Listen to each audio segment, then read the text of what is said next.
नमस्कार, स्वराज एक्सप्रेस में आप सभी का स्वागत है। बात छत्तीसगढ़ की में मैं हूं आपके साथ कविता पांडे और आज का हमारा मुद्दा है दत्तक पुत्रों पर सदन में हंगामा। छत्तीसगढ़ विधानसभा में बीते 3 दिन से राज्य में हुई हत्याओं की चर्चा जोर शोर से की जा रही है। सदन की कार्यवाही के 14वें दिन भी जमकर हंगामा बरपा। इस बार मामला था कवर्धा जिले के 3 बैगा जनजातीय लोगों की हत्या का। सदन के भीतर ही नहीं बाहर भी इसका जमकर विरोध देखने को मिला है। कांग्रेस ने दिन भर के लिए सदन की कार्यवाही का बहिष्कार किया। हत्या और उस पर हुए हंगामे पर देखिए ये खास रिपोर्ट, उसके बाद इसी पर आगे चर्चा करेंगे। कवर्धा जिले के नागाडबरा गांव में 15 जनवरी की सुबह बुधराम बैगा, पत्नी हीरामती और उनके 12 साल के बेटे जानू राम बैगा की लाश घर में जली हुई मिली थी। तीनों लाशें बुरी तरह से जली थी, जिसके चलते ये स्पष्ट नहीं हो पाया कि तीनों ने आत्महत्या की या फिर किसी ने साजिश के तहत उन्हें मारा है। इसे लेकर जांच अब भी जारी है। इस बीच ये मुद्दा अब राजनीतिक रंग लेता जा रहा है। सदन की कार्यवाही में कांग्रेस ने बैगा आदिवासियों की मौत का मामला उठाया। कांग्रेस का कहना था कि तीनों की हत्या की गई। इस पर कांग्रेस ने काम रोको प्रस्ताव के जरिए चर्चा की मांग की, लेकिन स्थगन प्रस्ताव अस्वीकार होने पर विपक्ष ने सदन के गर्भगृह में धरना दे दिया। विपक्षी सदस्य नारेबाजी करते हुए सदन से बाहर चले गए। नागडबरा गांव में, जो कि कवर्धा जिले का गांव है, जो कि हमारे अध्यक्ष महोदय का गांव है, क्षेत्र है, जो कि माननीय गृह मंत्री जी का कार्य क्षेत्र है, उस क्षेत्र में 3 बैगा आदिवासियों की हत्या हो जाती है और उस हत्या को आत्महत्या में बदलने के लिए तरह तरह के दबाव इस बीच आते हैं। इस पूरे मामले को लेकर पूर्व सीएम भूपेश बघेल ने कहा कि राजनीतिक दबाव के चलते इस घटनाक्रम को दबाया गया। उन्होंने मामले की न्यायिक जांच की मांग रखी। स्पष्ट है कि ये आग लगने से मृत्यु हुई, इस कारण से धारा 464 के तहत उसको मुआवजा दिया गया। यदि ये हत्या है तो फिर शासन की ओर से वो जाना चाहिए था, दूसरा प्रकरण बनता। तो इसका मतलब ये है कि ये आग लगने से मृत्यु के कारण से इसको मुआवजा दिया गया है। दूसरी तरफ ये है कि इसे दबाने की कोशिश की जा रही, वही तो हम जानना चाहते हैं। इधर विपक्ष के विरोध को सत्ता पक्ष ने सिर्फ राजनीतिक षड्यंत्र करार दिया। सत्ता पक्ष का कहना है कि भूपेश बघेल सिर्फ अपनी उपस्थिति दर्ज कराने के लिए अपने विधायकों से ये सब करवा रहे हैं। लोगों के आपसी रंजिश का परिणाम है। फोरेंसिक रिपोर्ट आने में टाइम लगेगा, घटना इतनी है बस। फोरेंसिक रिपोर्ट आने के बाद कार्रवाई हुई और उसको 1.5 महीने बाद उठाने के पीछे भूपेश बघेल जी को अपनी सक्रियता बताना था। और दूसरा, दिन भर के लिए यदि वो बाहर है, मुझे नहीं मालूम दिन भर के लिए, पर अभी बहिष्कार यदि किए हैं तो उसका मतलब एक लाइन है कि जो प्रधानमंत्री को धन्यवाद देने का प्रस्ताव आया है राम जन्मभूमि के बारे में, उस पर वो सदा की भांति राम विरोधी रहे हैं। जाहिर करने की बजाय वो बहिर्गमन कर चले गए। बैगाओं की मौत तो उनके लिए एक बहाना था, परंतु उनको राम मंदिर का विरोध करना था। बहरहाल सदन की कार्यवाही में विपक्ष का हंगामा लाजमी है। विपक्ष का आरोप है कि बैगा आदिवासियों की मौत के 37 दिन के बाद हत्या का मामला दर्ज किया गया, लेकिन देखना दिलचस्प होगा कि राजनीतिक आरोप प्रत्यारोप के बीच क्या कभी इस हत्याकांड की सच्चाई सामने आ पाएगी। स्वराज एक्सप्रेस के लिए रायपुर से दिलीप साहू की रिपोर्ट। आगे इसी मुद्दे पर चर्चा करेंगे। चर्चा में हमारे साथ खास मेहमान भी मौजूद है। श्री चंद्र सुंदरानी जी हैं, बीजेपी प्रवक्ता, पूर्व विधायक। चर्चा में बहुत स्वागत है सुंदरानी जी आपका। धनंजय सिंह ठाकुर जी हैं, कांग्रेस प्रवक्ता है। धनंजय जी बहुत स्वागत है आपका चर्चा में। बाबूलाल शर्मा जी है, वरिष्ठ पत्रकार। बाबूलाल जी बहुत स्वागत है आपका चर्चा में। सबसे पहले चलेंगे श्री चंद्र सुंदरानी जी के पास। सुंदरानी जी, ये जो मामला है इस पर जो कांग्रेस है, विपक्ष है, उसका कहना है वो जो है सरकार के मंशा पर सवाल उठा रही है।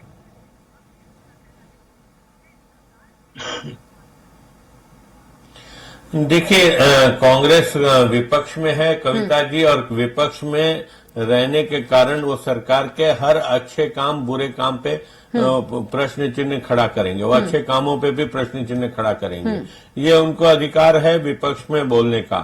लेकिन वास्तविकता यह है कि इस मुद्दे पे कम से कम कांग्रेस को राजनीति नहीं करना चाहिए, ऐसे संवेदनशील मुद्दों पे। जहां तक ये घटना है, ये जो मौत हुई है 3 बैगा आदिवासियों की, निश्चित रूप से दुर्भाग्यजनक है। इसकी जांच हो रही है, फॉरेंसिक रिपोर्ट आ जाए, उसके बाद इस मामले में जो निर्णय सरकार को लेना होगा। इतना मान लीजिए कविता जी, भारतीय जनता पार्टी की सरकार है, संवेदनशील सरकार है, किसी के साथ भी अन्याय नहीं होने देगी। फिर और ये बैगा आदिवासी समाज के साथ भारतीय जनता पार्टी खड़ी है। इसमें जो भी दोषी होगा, जैसा भी सामने आएंगे तथ्य, उस पे ऊपर कार्रवाई होगी, निश्चित रूप से कार्रवाई होगी।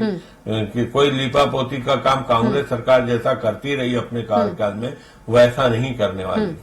जी धनंजय जी, सुंदरानी जी कह रहे हैं कि कांग्रेस जो है, कांग्रेस को उसमें राजनीति नहीं करनी चाहिए।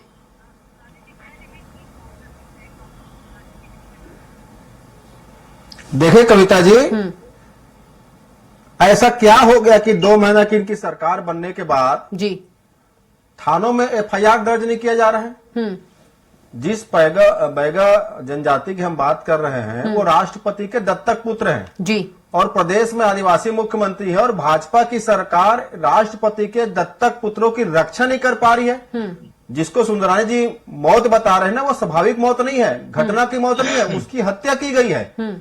और दुर्भाग्य की बात है, इस पूरे घटनाक्रम में जब कांग्रेस पार्टी के लोग सड़कों पर उतरे, सदन में आवाज उठाई, कांग्रेस के प्रदेश अध्यक्ष दीपक बैज ने न्यायिक जांच की मांग की और सदन में कल चर्चा हुई, तब कहीं जाकर 36 दिन बाद उस पूरे घटनाक्रम का एफआईआर दर्ज किया गया जी, और आनंद फानन में 14 आरोपियों को गिरफ्तार किया गया जी। ये तो उसको आत्महत्या बताने में तुले हुए थे जी। भारतीय जनता पार्टी का आखिर उन हत्यारों के साथ क्या संबंध है जी। और सबसे बड़ी बात आप देखिएगा, इतनी संवेदनहीनता, यहाँ पे बैठ के जिस मामले को संवेदनशील बता रहे हैं ना, इतनी संवेदनहीनता है भारतीय जनता पार्टी की सरकार की। आप देखेंगे जी। वो बैगा जनजाति की संस्कृति है कि अगर वहां किसी की मृत्यु होती है तो उनको दाह संस्कार नहीं किया जाता, उनके संस्कृति में, उनके परंपरा में, उनके रीति रिवाजों में उनको दफनाया जाता है।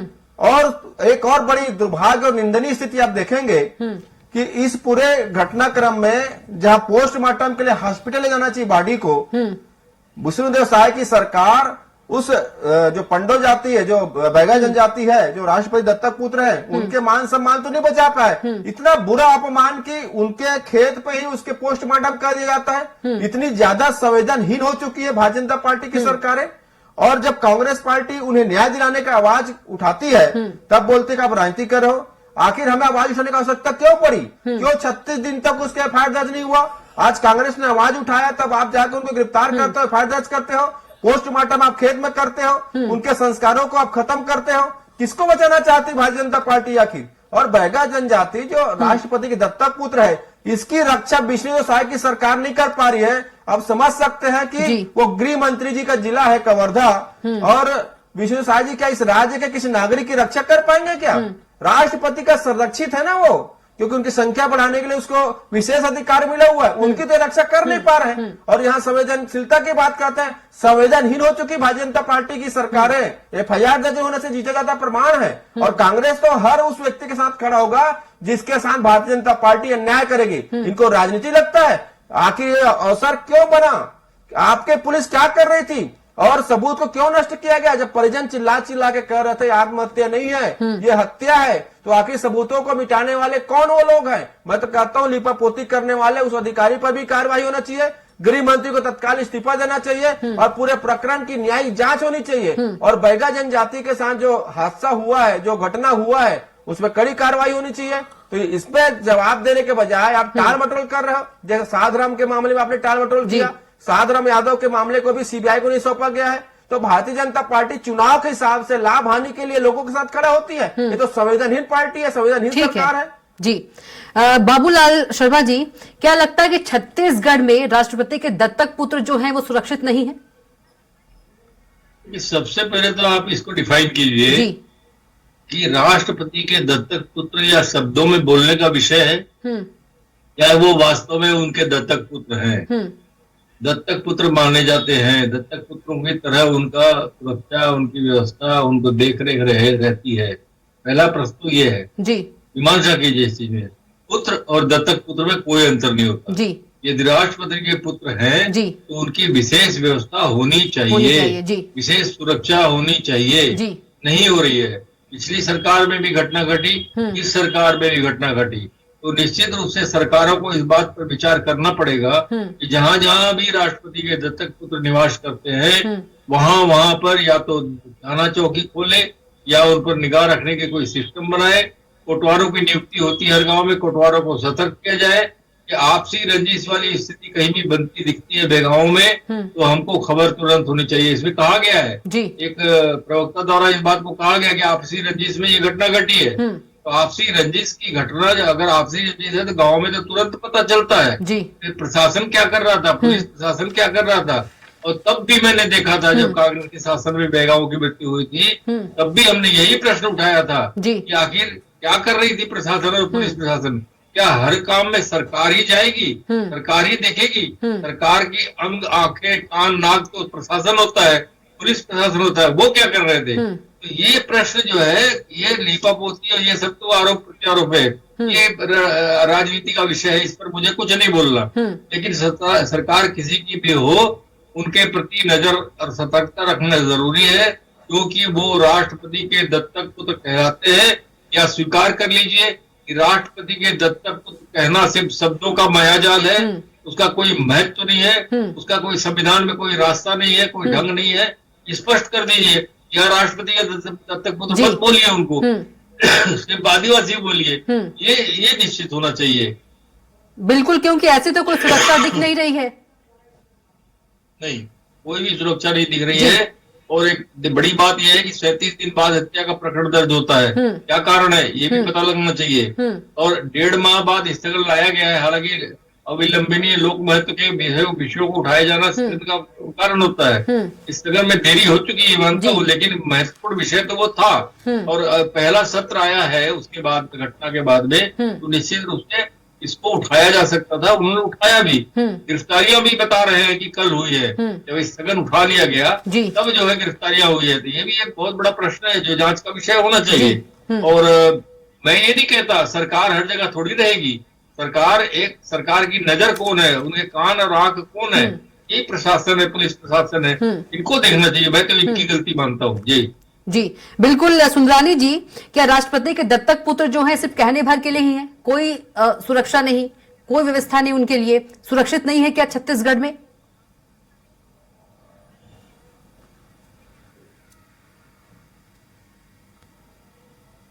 सुंदरानी जी, कहना गलत है। हमारे सभी आदिवासी भाई हो या छत्तीसगढ़ का कोई भी नागरिक हो, पूरी जनसंख्या में, चाहे वो किसी भी जाति, किसी भी समाज से संबंध रखता हो, सबको सुरक्षा की जिम्मेदारी हमारी सरकार की। लेकिन सुंदरानी जी, जिम्मेदारी दिख नहीं रही है ना, जिम्मेदारी दिख नहीं रही है ना। जिस तरह से हत्याएं हो रही हैं, जो घटनाएं हो रही हैं,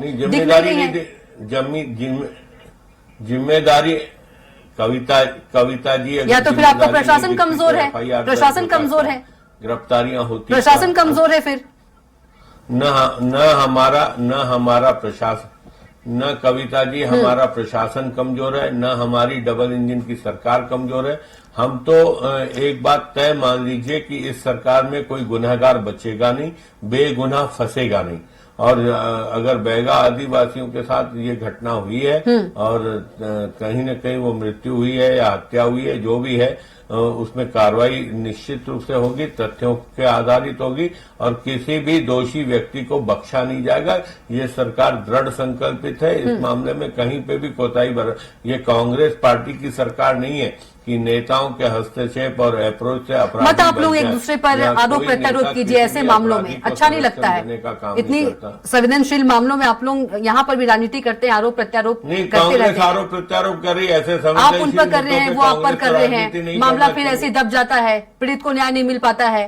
कल साधराम हत्या वाले में भी डिबेट किया, कुछ नहीं हो पाता है। ऐसे मामले में तो मत किया कीजिए। आप लोग, मेरा कहने का मतलब है न्याय करके दिखाइए ना। कल के उसमें ही चौहान साहब बोल रहे थे कि झीरम घाटी कविता का जी, न्याय नहीं हो हम पाए। किसी आप को लोग नहीं न्याय कर दीजिए, बख्शेंगे, मैं यही बोल रही हूँ, सूदी पे आप लोग लटकाएंगे पीड़ित को अपराधियों को। न्याय दिला दीजिए। नहीं कर पाए कांग्रेस कुछ, आप लोग न्याय दिला दीजिए। कविता जी, कांग्रेस करती लिपापोती। कोई अपराधी नहीं बचेगा, कोई आरोपी नहीं कब तक न्याय बचेगा। मिलेगा? जवाब है हर गुनहगार को सजा मिलेगी। ये भारतीय जनता पार्टी की सरकार है। लेकिन विपक्ष तो बोल रहा है कि आप लोगों ने डराया धमकाया परिवार को।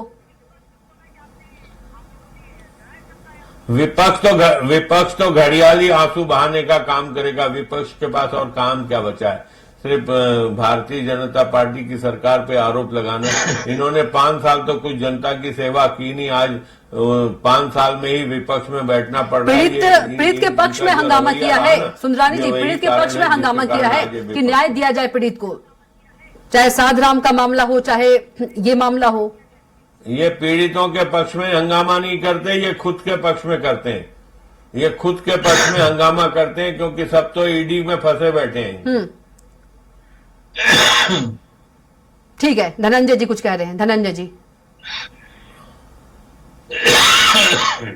जी देखिए, भारतीय जनता पार्टी की कितनी संवेदनहीनता देखिए। वो बैगा जनजाति जिनके 3 सदस्यों की हत्या हो जाती है और भारतीय जनता पार्टी के नेता कहते हैं कि कांग्रेस नाती कर रही है। आपने तो 36 दिन तक एफआईआर दर्ज नहीं किया। संवेदनशीलता भारतीय जनता पार्टी की चुनाव के अनुसार जगती है।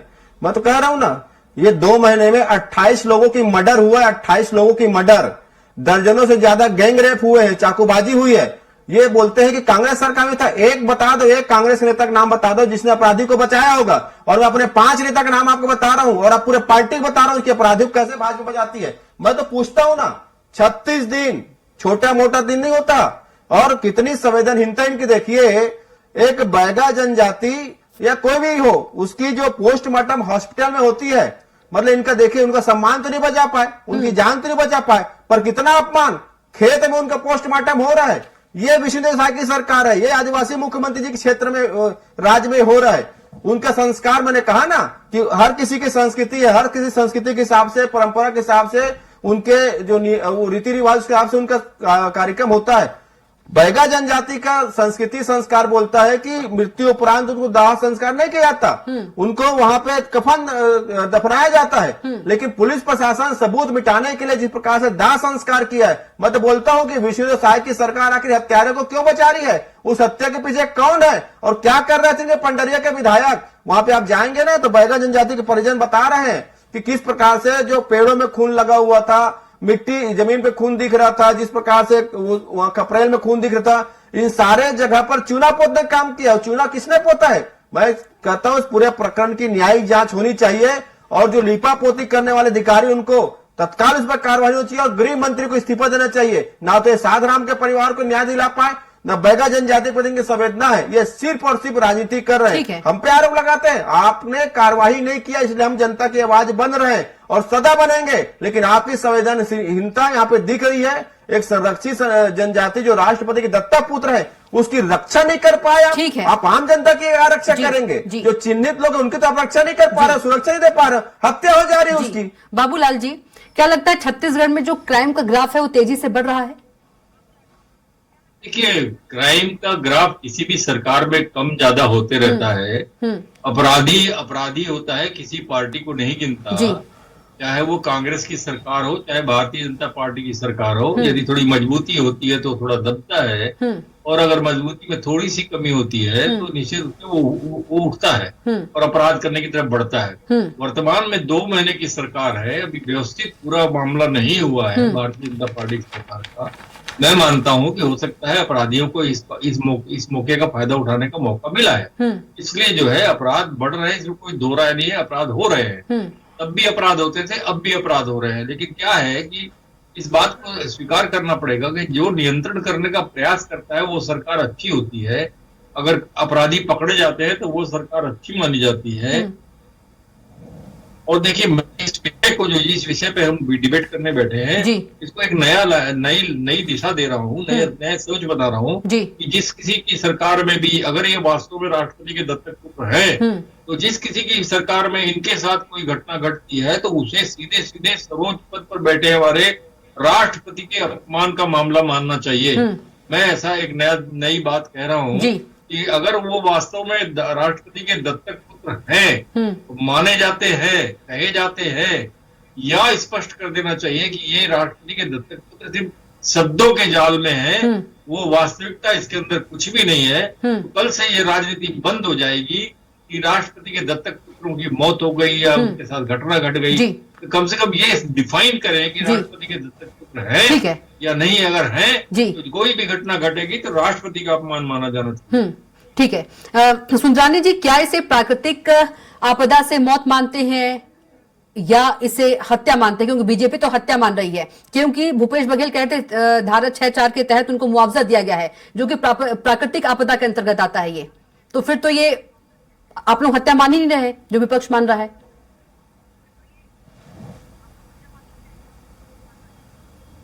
देखिए, निश्चित रूप से जांच है का विषय है, और ये जांच में जैसा आ जाएगा, हत्या होगी तो हत्या की बात होगी, कोई प्राकृतिक आपदा की बात होगी तो प्राकृतिक आपदा माना जाएगा। लेकिन ये जांच में तथ्य जो सामने आएंगे, और भारतीय जनता पार्टी की सरकार कभी तथ्यों को नहीं छुपाती। ये कांग्रेस पार्टी की सरकार नहीं है कि अपराधियों को संरक्षण, लेकिन कांग्रेस तो कह रही है कि हत्यारों और आपके संबंध है। पार्टी हमेशा अपराधियों, कांग्रेस कह रही है हत्यारों और आपके संबंध है। धनंजय जी अभी कहा कांग्रेस के नहीं, प्रमाण रखना चाहिए ना, फिर सदन से बिल्कुल क्यों जवाब दे लेती हूँ। धनंजय जी, क्या प्रमाण है? धनंजय जी, क्या प्रमाण है? क्या प्रमाण है जो आप कह रहे थे अभी? प्रमाण रखना चाहिए ना सदन में। कुछ प्रमाण है धनंजय जी? फिर सदन छोड़ के भागना क्यों चाहिए दिन भर के लिए? जी धनंजय जी बोलिए, समय का अभाव है, बोलिए जी।